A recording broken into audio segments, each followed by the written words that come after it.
करके बताऊंगा।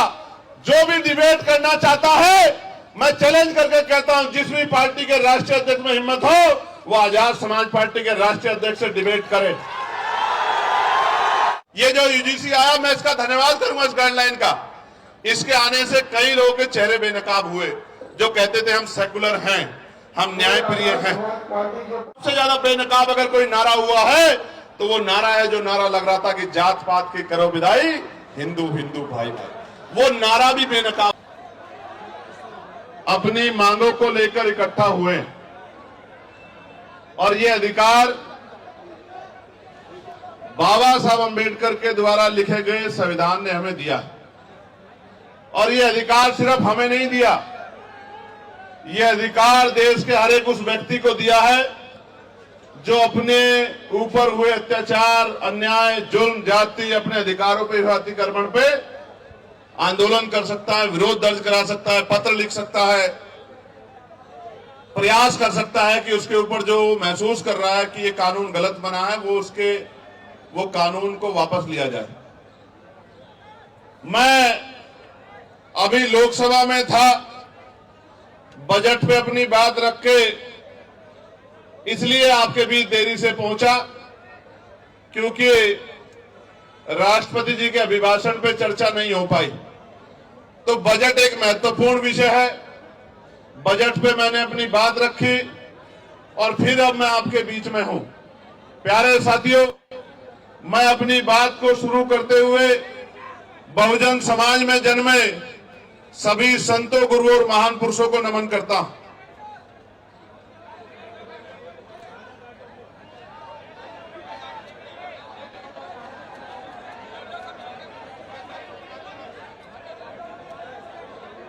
इसलिए नमन करता हूं क्योंकि मैं एक पढ़ा लिखा अधिवक्ता हूं, लोकसभा का सदस्य हूं, इस देश के इतिहास को जानता हूं और इतिहास से प्रेरणा लेकर ही आप अपने भविष्य को मजबूत कर सकते हैं, अपने वर्तमान को अच्छा बना सकते हैं।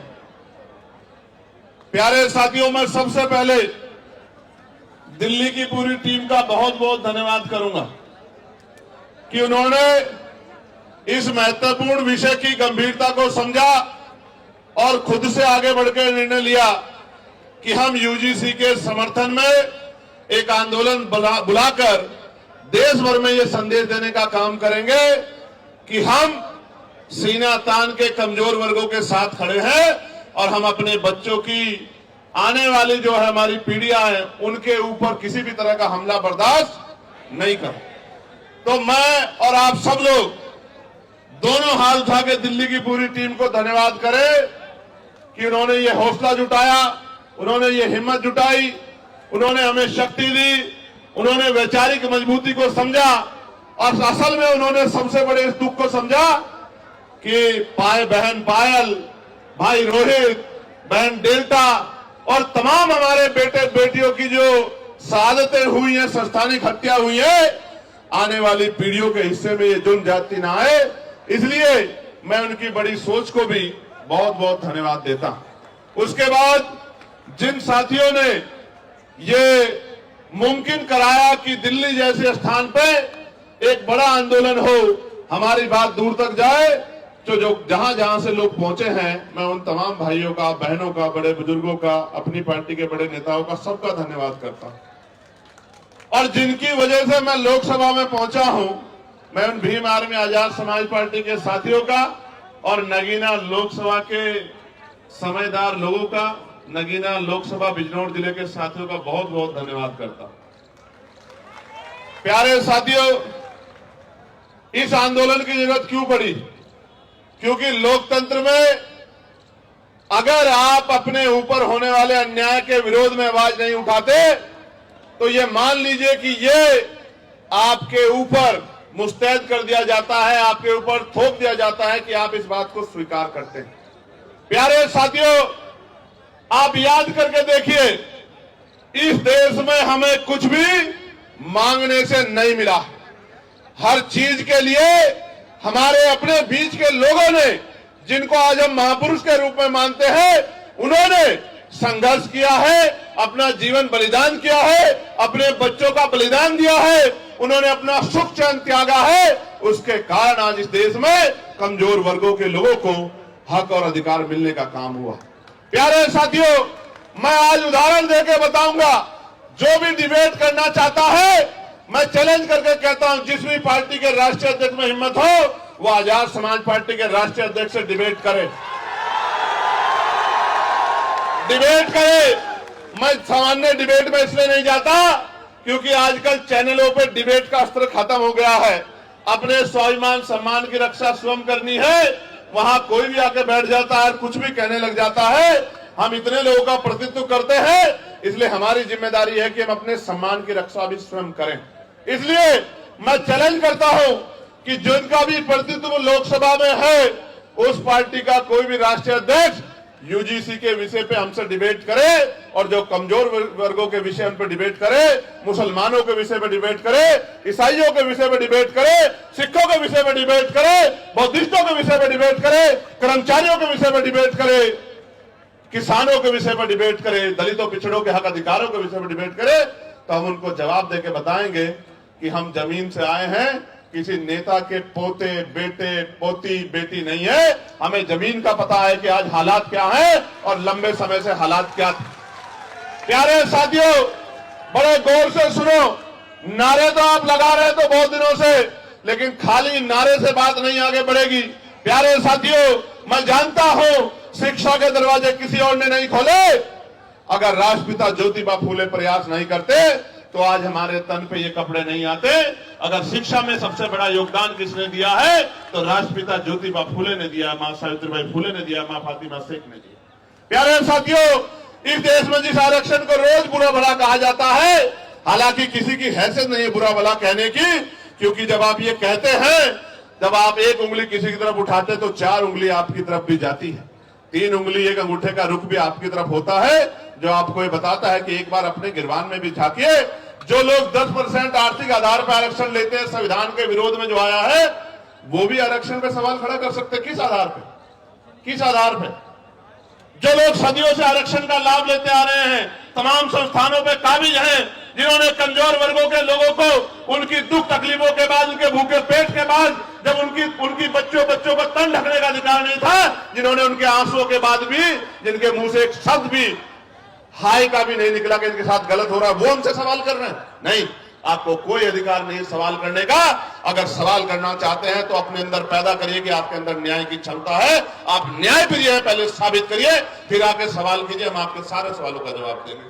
प्यारे साथियों, आरक्षण का जाति के आधार पर मिलता है, आरक्षण क्षेत्र के आधार पर भी मिलता है। आप जाके देखो, जम्मू कश्मीर में आरक्षण क्षेत्र के आधार पर मिलता है। आप जाके देखो हिमाचल में आरक्षण क्षेत्र के आधार पर मिलता है। आप जाके देखो उत्तराखंड में आरक्षण क्षेत्र के आधार पर मिलता है। कौन कहता है जाति के आधार पर मिलता है? आरक्षण उनको मिलता है जो पीछे रह गए हैं, जिनका प्रतिनिधित्व कम है। और इस देश का मैं गारंटी से कहता हूं, कास्ट सेंसस करा के आप लोग डेटा उठा के लाइए, आइए डिबेट कीजिए और बताइए आपकी संख्या कम है। मैं गारंटी देता हूं, मैं चंद्रशेखर आजाद जो लोकसभा का सदस्य है और आजाद समाज पार्टी भी मानवीय कार्यकर्ता, मैं वचन देकर कहता हूं, अगर किसी विभाग में आपका आरक्षण कम हुआ, चाहे वो विधानसभा हो या लोकसभा हो या कोई भी विभाग हो, अगर आपका आरक्षण, आपका प्रतिनिधित्व कम हुआ, मैं वचन देकर कहता हूं कि दलित पिछड़ों की लड़ाई को पीछे छोड़ के पहले आपकी लड़ाई लड़ने का काम करेंगे। इस बात का मैं आपको विश्वास दिलाता हूं। मैं संविधान को मानने वाला व्यक्ति हूं, न्यायप्रिय व्यक्ति हूं, इसलिए आपसे कह रहा हूं। तो मगर सच का सामना तो करना ही पड़ेगा। इस देश में अगर आरक्षण आया सबसे पहले तो 1902 में आया, जिसको छत्रपति साहू जी महाराज ने लागू किया, किसी और ने लागू नहीं किया। कुर्मी वंश के छत्रपति साहू जी महाराज ने लागू किया, उससे पहले तमाम न्यायप्रिय लोगों पे था अवसर, उन्होंने लागू नहीं।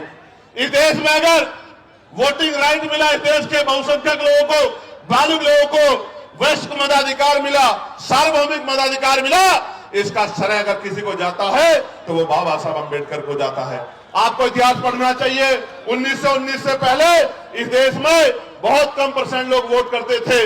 मॉन्टेगो चेम्सफोर्ड सुधार समिति बनी और सुधार समिति ने नए पैमाने तय किए कि वोट देने का अधिकार उनको मिले जो जमींदार हैं, जो भूमि जिनके पास बड़ी संख्या में है, जो लगान देते हैं, जो टैक्स देते हैं, जो बहुत पढ़े लिखे हैं, जो पूंजीपति हैं, जिन पे व्यापार है, आप इतिहास उठा के देखो, जिनको ने आंख ही या जिनको अपने अधिकारों का पता ही संविधान के आने के बाद लगा है, उनकी संख्या कितनी रही होगी, आप इस बात को महसूस करके देखें। तो इसलिए मैं कह रहा हूं कि कुछ भी मांगने से नहीं मिला है। भारत ऐसा देश है जहां बाबा साहब अम्बेडकर ने जिस तरह आज हम इकट्ठा हुए बहिष्कृत हितकारिणी महासभा के बैनर तले ज्ञापन दिया, उस ज्ञापन के बाद साइमन कमीशन भारत आया, और साइमन कमीशन जब भारत आया, उनकी रिपोर्टों के आधार पर गोलमेज कॉन्फ्रेंस हुई, और तीनों गोलमेज कॉन्फ्रेंस के बाद बाबा साहब अम्बेडकर ने यह सुनिश्चित करवाया कि कमजोर वर्गों के लोगों को भी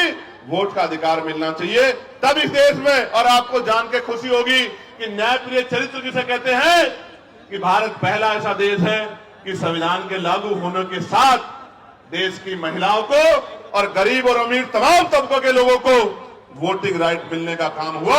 ये काम अमेरिका नहीं कर पाया, ये काम जर्मनी नहीं कर पाया, ये काम यूरोपियन कंट्री नहीं कर पाई, ये काम इंग्लैंड नहीं कर पाया। ये काम अगर किसने किया कि महिलाओं को बराबर का अधिकार मिले, तो ये भारतीय संविधान में बाबा साहब अम्बेडकर ने किया। हिंदू कोड बिल पे इस्तीफा दिया जब महिलाओं को उनके अधिकार नहीं दिला पाए, पिछड़ों को उनके अधिकार नहीं दिला पाए। इसलिए हम तो लंबे समय से उपेक्षाओं से लड़ रहे हैं। मैं बात आपको क्यों बता रहा हूं, जब हम चारों तरफ देखते हैं तो मामना रामसु वर्मा दिखाई देते हैं, संत राम बी प्रजापति दिखाई देते हैं, मान्यवर काशीराम साहब दिखाई देते हैं, मान्यवर दीना भाना वाल्मीकि साहब दिखाई देते हैं। जब हम चारों तरफ देखते हैं, संत गाड़गे जी महाराज दिखाई देते हैं, नारायणा गुरु दिखाई देते हैं।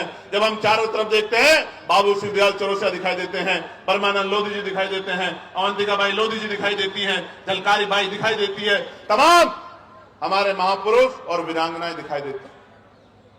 ये सब कौन है? इन्होंने हमारी बस्ती में जन्म नहीं लिया, इन्होंने हमारे जिले में जन्म नहीं लिया, इन्होंने हमारे प्रदेश में जन्म नहीं लिया, मगर हम अपने माँ बाप से ज्यादा इनका सम्मान करते हैं और इनके सम्मान पे खून की बूंद बूंद लगा सकते हैं। उसका कारण क्या है आप जानिए। उनका कारण यह है कि इन महापुरुषों ने अपने बच्चों को भी पीछे छोड़ दिया, इन्होंने हमारे लिए अपना पूरा जीवन जिया। इनकी वजह से आज हमें अधिकार मिले। इसका मैं उदाहरण बताता हूं। बाबा साहब अम्बेडकर ने अपने जीवन में 3 लोगों को गुरु माना। धार्मिक गुरु उन्होंने, न्यायिक गुरु के तौर पे उन्होंने महामानव तथागत बुद्ध को अपना गुरु माना। शिक्षा के क्षेत्र में उन्होंने राष्ट्रपिता ज्योतिबा फुले को अपना गुरु माना, और अंधविश्वास पाखंडवाद को यानी कि विज्ञानवाद के तर्क के आधार पर बात करने के लिए उन्होंने गुरु कबीर जी को अपना गुरु माना। आप समझो, बाबा साहब ने राष्ट्रपिता ज्योतिबा फुले को गुरु माना, उनके दिखाए रास्ते पे चले, साहू जी महाराज के रास्ते पे चले। इसी वजह से वो सामाजिक न्याय की बात को मजबूती से रख पाए। कहां थे लोग जब इस देश में स्तन टैक्स लिया जाता था? कहां थे लोग इस देश में जब विधवा विवाह रोका गया था? कहां थे जब सती प्रथाएं होती थी? कौन खड़ा था इस बात को लड़ने के लिए जब महिलाओं को जिंदा जला दिया जाता था? वही महापुरुष खड़े थे जो समझते थे कि हर व्यक्ति के जीवन का मूल्य क्या है।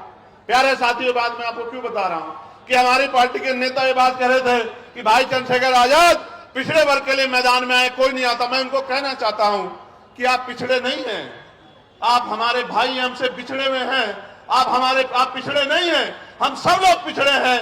आप हमारा परिवार हो, हमारे भाई हो, बस पिछड़े हुए हो, उन पिछड़ों को इकट्ठा करने के लिए हम लोग निकले। और आप ही नहीं, हर पीड़ित, शोषित, वंचित, किसान, कमेरा, वो चाहे बौद्ध हो, सिख हो, सामान्य जाति का भी कोई गरीब है, शोषित है, उसको भी हमारा अपना है, उसके लिए भी हम लोग खड़े हैं। मुस्लिम समाज के लोग, क्या हालत आज आपने देश में देखा? मजारें गिर रही हैं, खानकाएं तोड़ी जा रही हैं, मस्जिदों में बुलडोजर चल रहा है। और अयोध्या में क्या हुआ? जिस व्यक्ति पे आरोप लगा के उसका घर तोड़ दिया, उसको बंद रखा, कोर्ट ने उसको बरी कर दिया। अगर हिम्मत है तो मुख्यमंत्री माफी मांगे अपनी बात के लिए, जो बात उन्होंने असेंबली में खड़े होकर कही थी कि इस धर्म के लोग गुंडागर्दी करते हैं। मैं आपको खुद बताना चाहता हूं कि सब लोग पीड़ित हैं, सब लोग पिस रहे हैं। अभी एक नौजवान साथी मुझसे मिला, मुझसे कहने लगा भैया हमारा विषय उठाना। मैं ये पूछना चाहता हूं, सरकार न्यायप्रिय है तो आप मुझे बताओ, 2025 जुलाई में सरकार ने जवाब दिया कि सेंट्रल यूनिवर्सिटियों में पिछड़े वर्ग के professor, assistant professor, associate professor की 80% रिक्तियां है। कितने परसेंट? 80% रिक्तियां। आदिवासी समाज की 83% रिक्तियां। और शेड्यूल कास्ट की अनुसूचित जाति की 65% रिक्ति। आप मैं पूछना चाहता हूं, कोई भी डिपार्टमेंट तभी तो चलेगा जब उसको चलाने वाले लोग होंगे। जिस डिपार्टमेंट में, जिस विभाग में 80% पद खाली पड़े हैं, वहां कौन हमारी पीड़ा को सुन रहा है? जब हमारा आदमी वहां है ही नहीं तो हमें न्याय वहां कहां से मिल सकता है? 45 सेंट्रल यूनिवर्सिटियों में 38 जो है, जो वाइस चांसलर है, कुलपति है, वो सामान्य जाति के हैं। हमारा विरोध ये नहीं है कि सामान्य जाति के हैं, हमारा विरोध ये है कि 45 में से 38 कितने परसेंट बैठता है? क्या SC ST OBC के लोगों में काबिलियत नहीं है? किस आधार पे आप ये बात कहना चाहते हो? एक SC का, एक ST का, 5 OBC समाज के जिनकी संख्या 52%, उनको 12% भी नहीं मिल रहा है। इसलिए आंदोलन करना पड़ता है, इसलिए यहां आना पड़ता है। हम तो जानते हैं, मैं आपको इस मंच से कह रहा हूं, फिर कह रहा हूं, याद करो फूले साहब को, याद करो साहू जी महाराज को, याद करो पेरियार को, याद करो राम सुवर्मा जी को, याद करो बाबू जगदेव प्रसाद कुशवाहा जी को, याद करो जगन्नाथ कपूरी ठाकुर जी को, याद करो ब्रह्मानंद लोधी जी को, याद करो संत राम BA प्रजापति जी को, याद करो शिवराज चौरसिया जी को, याद करो। और मैं आपको भी कहता हूं, मुस्लिम समाज के मेरे भाइयों, कि अगर सर सैयद अहमद खान नहीं होते तो एक यूनिवर्सिटी भी आपके लिए नहीं बनती। आपको आइडिया नहीं है, कोई आपको पूछने वाला नहीं है। और अगर आपके लिए यूनिवर्सिटियां नहीं होती, आपको तालीम नहीं मिलती, तो आपको इस देश के सिस्टम में आने का मौका ही नहीं मिलता। जब आप डॉक्टर, इंजीनियर, IAS IPS वकील जज नहीं बन पाते, तो आपको कलम में ताकत नहीं होती, आप कहां से किसी का भला कर पाते? आप तो अपना भला भी नहीं कर पाते। आपने देखा, उनके बाद 2 लोगों ने यूनिवर्सिटी बनाने का काम किया, और दोनों के परिवारों का क्या हाल है? आजम भाई के परिवार का क्या हाल है आप देखो, और इकबाल भाई के परिवार का क्या हाल है सहारनपुर में, आपने देखा। अगर वो कोई व्यापारी को वो बना लेते तो कोई दिक्कत नहीं थी। यूनिवर्सिटी बना के पढ़ाओगे और उनको सिस्टम में लाओगे तो लड़ाई हो जाएगी। बस असल बात ये, मैं आपको ये बता रहा हूं मेरे प्यारे साथियों, प्रदेश का, देश का कोई डिपार्टमेंट उठा के देख लो, अगर आप बैकलॉग ढूंढोगे तो मैं लिख के देता हूं कि अगर बैकलॉग भरा जाए तो आज ही 5, 7, 10 lakh schedule caste, schedule tribe, backlog, backward के लोगों को नौकरी, सरकारी पक्की नौकरी मिलने का काम होगा। लेकिन इन सरकारों ने क्या कर रखा है? इन्होंने ठेके सुविधा पे अपने लोग रख रखे, कम पैसे में लोग रख रखे। जो लोग रख रखे उनको पूरा पैसा नहीं मिलता, कॉन्ट्रेक्चुअल जॉब दे रखी है, क्योंकि आरक्षण ना देना पड़े SC ST OBC के लोगों को। इसलिए मैं आपको कहना चाहता हूं, ये जो UGC आया, मैं इसका धन्यवाद करूंगा, इस गाइडलाइन का। इसके आने से कई लोगों के चेहरे बेनकाब हुए, जो कहते थे हम सेकुलर हैं, हम न्यायप्रिय हैं। पार्टी के प्रोफेसर अपने झंडे वंडे जो है साथ लेके सड़क पर मार्च करते हुए ला रहे हैं। ये जो सम्मानित व्यक्ति बोल रहे हैं, मैं इनसे आग्रह करूंगा, जो एडमिनिस्ट्रेशन के लोग यहाँ हैं, मैं उनसे आग्रह करूंगा कि हमारे जो सीनियर लोग हैं, एक बार उनसे बात कर लें। ये बीच में ना अपनी बात को रखे और ये भाषा शैली सुधारे। झंडे वंडे नहीं होते हैं, ये झंडा हमारा सम्मान है। और इस बार अगर ये भाषा शैली नहीं सुधारेंगे तो फिर ये आंदोलन आज ही नहीं, अब आगे कल के लिए भी कह दूंगा और लोगों को अपील कर दूंगा, फिर देख लेना संभाल नहीं पाओगे इतना करोगे। प्यारे साथियों, मैं आपको कुछ और कहना चाहता हूं, गौर से सुनो, इन बातों पर ध्यान मत दो। ये तो पुलिस के भाई हैं, एडमिनिस्ट्रेशन के भाई हैं, सरकार के हिसाब से काम करते हैं, हमें इनकी मदद लेनी है, हमारा इनका कोई झगड़ा नहीं। आप गौर से सुनो मेरी बात को। कई लोगों के चेहरे बेनकाब हुए, कई पार्टियों के चेहरे बेनकाब हुए, कई नेताओं के चेहरे बेनकाब हुए, कई सामाजिक संगठनों के चेहरे बेनकाब हुए, और सबसे ज्यादा बेनकाब अगर कोई नारा हुआ है तो वो नारा है जो नारा लग रहा था कि जात पात की करो विदाई, हिंदू हिंदू भाई भाई। वो नारा भी बेनकाब हो गया, वो नारा झूठा था। अगर वो नारा सच्चा होता तो मैं पूछना चाहता हूं कि जब मंडल कमीशन की बात आती है, जब SC ST आयोग की बात आती है, SC ST एक्ट की बात आती है, जब UGC की नई गाइडलाइन की बात आती है, तो आप आंदोलन क्यों करते हो हमारे खिलाफ? क्यों हमारे खिलाफ आंदोलन करते हो? क्यों आप हमारे खिलाफ आंदोलन करके सड़कें जाम करने का काम करते हो? क्यों आप आंदोलन करके, जो कहते थे कि प्रधानमंत्री हिंदू हृदय सम्राट है, उन्हीं प्रधानमंत्री को बताओ कहा गया, नहीं कहा गया, कैसे कैसे शब्दों से नवाजा गया। तो जिस प्रधानमंत्री के राज में आपको EWS मिला, उन्हीं प्रधानमंत्री को जब एक आपको काल्पनिक ऐसा लगा कि भाई हमारे बच्चों के ऊपर जो है जांच बैठ सकती है, उनपे जो है उनपे मुकदमा दर्ज हो सकता है, सिर्फ काल्पनिक, कोई मामला सामने नहीं आया। हम पे तो उदाहरण है, मैं बताऊंगा पूरी बात में, हम पे उदाहरण है, कोई मामला सामने नहीं आया तो आप आंदोलन करने चले आए। क्योंकि जब भी मंडल कमीशन कहां से हिंदुओं के खिलाफ था, मुझे बताओ। अगर मेरे भाइयों को कुछ मिल रहा है और मैं विरोध कर रहा हूं तो मैं कहां से उनका भाई हुआ, आप मुझे बताओ। देखो, बहुत कुछ बेनकाब हुआ। बेनकाब ये हुआ है कि जाति सत्य है, जाति सत्य है, और जाति को ठुकराया नहीं जा सकता। जिसको हिंदू अग्रदर्द सम्राट कहते थे, उसी को जाति के आधार पर गाली देने का काम कर दे। इसका मतलब जब तक वो व्यक्ति आपका काम करेगा तब तक आप उसको पलकों बिठा कर रखोगे। जैसे ही वो कोई और उनका रोल भी नहीं यूजीसी में, तो आप उनको गाली देने लग जाओगे। ये है जाति का सत्य। मैं और बताता हूं, हाथ कंगन को आरसी क्या और पढ़े लिखे को फारसी क्या। कल ही एक मामला हुआ एक बैंक में, दो बेटियां थी। वो एक बेटी कहती है कि मैं ठाकुर ठाकुर, और दूसरी बेटी वो ब्राह्मण समाज की है।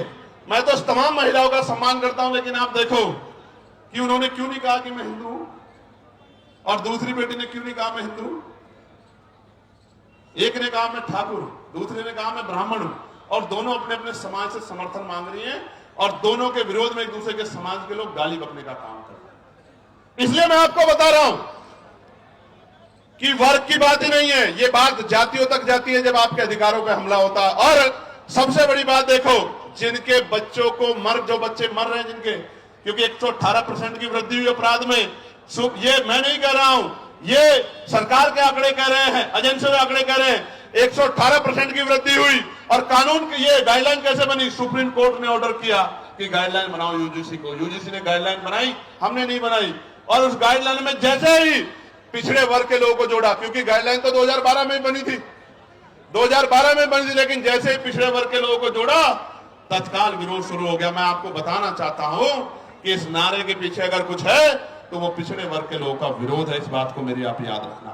ये सरकारें, इनकी सोच पिछड़ा वर्ग विरोधी है, और हम इस बात को इसलिए लड़ रहे हैं क्योंकि हम जानते हैं कि राष्ट्रपिता ज्योतिबा फुले हमारे लिए लड़ रहे थे, छत्रपति साहू जी महाराज हमारे लिए लड़ रहे थे, ईवी पेरियार रामानायकर, स्वामी प्यारेलाल यादव हमारे लिए लड़ रहे थे, मामला राम सुवर्मा चौधरी, महाराज सिंह भारती सिंह, छोटू राम चौधरी, चरण सिंह हमारे लिए लड़ रहे थे। इसलिए आज हम यहाँ सीना तान के खड़े हैं कि हम अपने भाइयों को अकेला नहीं महसूस होने देंगे, हम उनके साथ। प्यारे साथियों, यूजीसी की बात हुई है, मैं पूछना चाहता हूं, कोई ऐसा प्रोटेस्ट बताओ जो यूजीसी के विरोध में हुआ हो और पुलिस ने उन पर लाठी चलाई हो। कोई एक विरोध आप मुझे बताओ पूरे देश के अंदर, या उनको पकड़ के खींचा हो, या उनके कार्यक्रम में इस तरह से माइक उठा उठा के बीच बीच में कहा हो कि भाई आपके लोग कम है, आपके लोग ज्यादा, कभी हुआ क्या? लेकिन जैसे आप लोग आंदोलन करने आए, कहां बीएचयू में, कहां गोरखपुर यूनिवर्सिटी में, कहां लखनऊ यूनिवर्सिटी में, कहां जेएनयू में, कहां डीयू में, आपको पीट भी रहे हैं और पीट के उठा के बंद भी कर रहे हैं। क्योंकि जो समाज प्रभावी होता है, जिनके पास मीडिया होता है, जिनके अधिकारी होते हैं, जिनकी एजेंसियां होती हैं, जिनके पास वॉइस होती है, उनकी छोटी से छोटी बात भी लाखों मील तक दूर जाती है, और जिनकी आवाज नहीं होती उनको हत्या करके लटका दिया जाता है। तो चारों तरफ सुनसान, चारों तरफ इस तरह का चुप्पी होती है कि जैसे कुछ हुआ ही नहीं। इस देश में क्या नहीं सहा हमने, क्या नहीं सहा इस देश में। हमने लक्ष्मणपुर बातें कांड सुना, जहां हमारी माओ के पेट चीर के और जो बच्चे थे पेट में उनको निकाल के तलवार की नोक पे खड़ा कर दिया। क्या नहीं देखा हमने इस देश में। इस देश के दलितों, पिछड़े, मुसलमानों, आदिवासियों ने क्या नहीं सहा। कितने दंगे, कितने जुल्म, कितनी लाशें हमारी जो है, क्या क्या क्या बयां करूं मैं, क्या क्या नहीं सहा इस देश में। कितने दंगे, कितनी एनसीआरबी का डेटा क्या कहता है, कितनी बच्चों की इज्जत लुटती है। मैं कहता हूं सार्वजनिक करो, रिकॉर्ड उठा के बताओ कि जिन बच्चों की 1 लाखों की संख्या में इज्जत लुटती है, किस समाज की, किस समाज की, बताओ एक समाज को। क्योंकि ये समाज सोया हुआ है, इनको नहीं पता कि रोज इनकी बच्चियों को, बेटियों को कहीं ना कहीं प्रदेश में, देश में जुल्म जाति का शिकार होना पड़ रहा है। और जब न्याय मांगने जाते हैं तो लाठियों से स्वागत होता है, अपमानित गालियां दी जाती है। इसलिए मैं कह रहा हूं कि ये नारा तार्किक नहीं है, जो नारा लगा के आपको लंबे समय से बेवकूफ बनाया जा रहा है। ये नारा तार्किक होता तो मैं गारंटी देता हूं कि यूजीसी गाइडलाइन के खिलाफ कोई आदमी सड़क पे नहीं आता। वो कहता कि यूजीसी गाइडलाइन, अच्छा डर कौन, डरेगा कौन? कानून कितने हैं देश में? 302 है, 304 है, 308 है, 307 है। कितने कानून है? इतने कानून बने हुए हैं, हर कानून का दुरुपयोग हो सकता है। कोई दुरुपयोग का एक तो मामला आता 2012 से SC/ST के उसमें गाइडलाइन बनी हुई है। आप पे 10 मामले हैं जो आपके खिलाफ फर्जी दर्ज हो गए हो। कुछ तो होगा आपके पास जिसके आधार पे आप कह रहे हो, लेकिन कोई तथ्य नहीं है। एक ही तथ्य है कि हमें अपराधी मान ले। हम कहां अपराधी मान रहे हैं भाई? हम कौन है अपराधी मानने वाले? कन्वेंशन रेट कहता है कोर्टों का। हम तो किसी को सवाल नहीं करते कि जब हायर जुडिशरी में, हाई कोर्ट में और सुप्रीम कोर्ट में हमारा रिप्रेजेंटेशन नहीं होता, हम तो तब भी सवाल नहीं करते। हम जैसा गूंगा बहरा कौन लोग होगा? कौन होगा? कौन होगा? हमसे ज्यादा सीधा सच्चा व्यक्ति तो इस देश में कोई भी नहीं होगा जो जुल्म भी सहता है और चुप भी रहता है। जानवर भी अपने हक के लिए लड़ते हैं, हम लोग तो अपने हक के लिए भी लड़ पाते हैं। हमसे ज्यादा सीधा भोला कौन होगा? और इसी भोलेपन का फायदा लंबे समय से उठाया जा रहा है। प्यारे साथियों, इसका एक उदाहरण बताता हूं कि क्यों लड़ना पड़ता है। मध्य प्रदेश में 90 के बाद, जब मंडल कमीशन के बाद आरक्षण लागू हो गया पिछड़े वर्ग के लोगों को, तो आज भी वो भैया खड़ा है। 13% आरक्षण वहां जो संवैधानिक 27% मिला है, उसमें से भी 13% मिलता है। वो रोज आंदोलन करते हैं। यही सुप्रीम कोर्ट उस मामले को, फाइल को नीचे दबा के रखता है। क्यों नहीं सुनता? जब आपने एक दिन पहले PL दाखिल हुई और अगले दिन सुनवाई कर ली, तो हमें पीड़ा होती है कि जब 69,000 शिक्षक भर्ती का मामला उत्तर प्रदेश का सालों भर पड़ा रहता है कोर्ट में, जब 27% रिजर्वेशन का मामला सालों पड़ा रहता है और आप कभी सुनवाई नहीं करते हो। मेरे आज भी याद है जब डिमोशन हुए थे उत्तर प्रदेश में, एक पूर्व की सरकार थी, जब उनके निगरानी में डिमोशन हुए थे, इसी सुप्रीम कोर्ट ने कहा था कि पहले डिमोशन कराओ, उसके बाद हम सुनेंगे। मैं पूछना चाहता हूं, जब हमारे हकों की बात आती है तो क्यों चुप्पी थाम लेते हो आप? हम तो उम्मीद लगा के बैठे हो कि आप न्याय के देवता हो, आप न्याय की मूर्ति हो, आप न्याय करोगे। क्या ऐसा गाइडलाइन में? जिसने गाइडलाइन ना पढ़ी हो मुझे बताओ, क्या उसमें आर्थिक रूप से कमजोर वर्गों को उद्देशिका में नहीं जोड़ा गया? आर्थिक रूप से कमजोर हुई EWS में सारे सामान्य जाति के बच्चे, तो कैसे सामान्य जाति के खिलाफ हो गया? इसमें महिलाओं को जोड़ा गया है, इसमें दिव्यांगजनों को जोड़ा गया है, कैसे किसी के खिलाफ हो गया? और कहा गया कि भाई इसमें नोटिफिकेशन में ये नहीं रखा कि सामान्य जाति के प्रतिनिधि होंगे। मैं कहता हूं 38 जब कुलपति सामान्य जाति के हैं तो आपका रिप्रेजेंटेशन कौन कम कर देगा? जब इतना बैकलॉग है OBC SC/ST का, तो आप हमें तो गारंटी। साथियों, जैसा कि आपको पता है, बी मिशन टीवी हमेशा ग्राउंड जीरो की रिपोर्ट आपके बीच रखता है। अगर आपको हमारा काम पसंद आता है तो बी मिशन टीवी को आर्थिक मदद करें, जिससे कि हम यूं ही निरंतर ग्राउंड लेवल पर काम करते रहें। स्क्रीन पर दिख रहे QR कोड को स्कैन करें और अपने दान की राशि बी मिशन टीवी के खाते में भेजें। QR कोड के अलावा आप हमारी UPI ID BMissionTV@YBL पर भी मदद भेज सकते हैं।